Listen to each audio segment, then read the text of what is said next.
इतिहास के इन्हीं अध्यायों में बढ़ते हुए आज हम लोग जानेंगे गुप्त राजवंश। नमस्कार दोस्तों, मैं हूं सुमन और स्वागत है आपका द क्रिंस में। प्राचीन भारत के महत्वपूर्ण और प्रमुख राजवंशों में एक था। कुछ इतिहासकार द्वारा इस अवधि को भारत का स्वर्णिम युग कहा गया है। गुप्ता साम्राज्य का उदय 3री शताब्दी के अंत में लगभग 319 ईस्वी में प्रयाग के निकट कौशाम्बी में गुप्त वंश की प्रारंभिक राज्य आधुनिक उत्तर प्रदेश और बिहार में था। दोस्तों, गुप्ता वंश के संस्थापक श्री गुप्त थे, जिनका कार्यकाल की अवधि 240 ईस्वी से 280 ईस्वी तक रही। घटोत्कच श्री गुप्त का उत्तराधिकारी बना, जिसका कार्यकाल 280 ईस्वी से 320 ईस्वी तक रहा। साम्राज्य के पहले शासक चंद्रगुप्त प्रथम थे, जिन्होंने विवाह द्वारा लक्ष्मी के साथ गुप्ता को एकजुट किया। इसने महाअधिराज की उपाधि धारण की। इनका कार्यकाल लगभग 15 वर्षों तक सन 320 ईस्वी से 335 ईस्वी तक रहे। इन्होंने ही गुप्त संवत की शुरुआत की।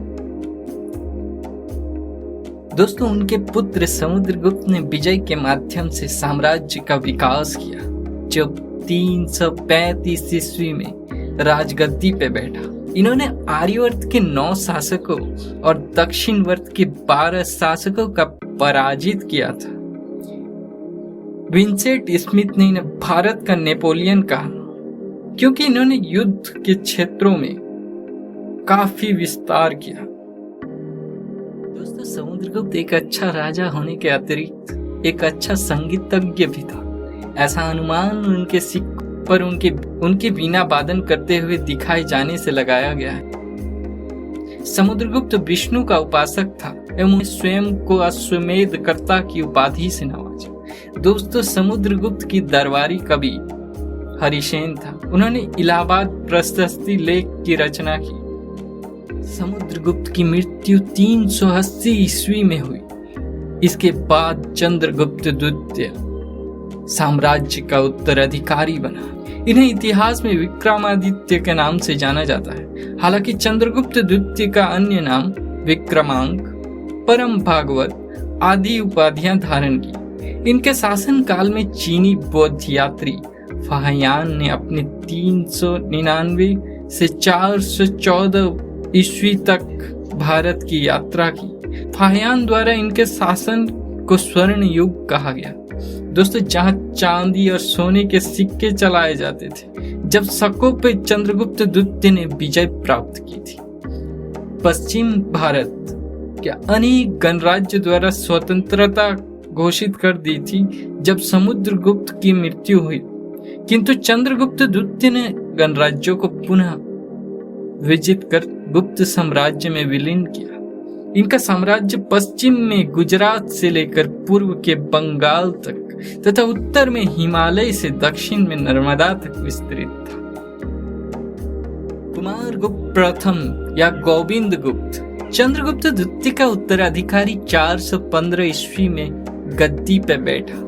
इनके शासन शांति और सुव्यवस्था का काल था। साम्राज्य की उन्नति के प्रकाष्ठा पर था एवं शिक्षा के अग्रणी विश्वविद्यालय नालंदा विश्वविद्यालय की स्थापना करवाया। इनके काल में दोस्तों अभिलेखों से पता चलता है कि इन्होंने महेंद्र कुमार या महेंद्र दिव्य आदि उपाधि धारण की थी। स्कंदगुप्त कुमारगुप्त का उत्तराधिकारी बना, जिनका कार्यकाल 455 ईस्वी से 467 ईस्वी तक रही। स्कंदगुप्त के काल में ही हुनों का आक्रमण शुरू हो गया था। गुप्त वंश के साम्राज्य लगभग 550 ईस्वी तक पूर्णतः समाप्त हो गया। इस साम्राज्य का अंतिम शासक विष्णुगुप्त था। प्रशासनिक व्यवस्थाएं। गुप्त वंश के शासकों ने अपने साम्राज्य में प्रांतीय और स्थानीय व्यवस्थाएं चलाई। प्रांत सबसे शीर्ष पे था। सबसे बड़ी प्रादेशिक इकाई देश, जिसके शासन को गोपना कहा गया। इसके नीचे, जिन्हें आज हम जिला के तौर पे जानते हैं, इन्हें विशक कहा गया। इनके प्रमुख विषयपति कहलाते थे। ग्राम सबसे छोटी इकाई होती थी, जिसके मुखिया ग्रामिक कहलाया। गुप्त कालांतर में दोस्तों ताम्र पत्रों में भू संबंधित जानकारियां प्राप्त होती, जिसमें भू स्वराज के विषय में 1/4 एवं 1:6 भाग का वर्णन होता है। निष्कर्ष, इस काल में अजंता गुफाओं का निर्माण में विकास हुआ। इन गुफाओं में भगवान बुद्ध के जन्म, जीवन, महाविनिष्कम एवं महापरिनिर्वाण की घटनाओं से संबंधित चित्र पाए जाते हैं। इस काल में चंद्रगुप्त द्वितीय के समय दरबार में प्रमुख विद्वान वरामहीर, ब्रह्मगुप्त, आयुर्वेदाचार्य धन्वंतरी थे, जिन्हें संस्कृत भाषा का विकास हुआ एवं कालिदास की कृति अभिज्ञान शकुंतलम की रचना हुई। दोस्तों, मंदिर बनाने की सर्वप्रथम कला इन्हीं काल में है। देवघर का मंदिर ललितपुर सबसे पहली मंदिर श्रृंखलाओं में मानी जाती है। आई होप दोस्तों आपको ये वीडियो जरूर पसंद आई होगी, और अगर आपको पसंद आती है तो अपने दोस्तों के साथ शेयर करना ना भूलें।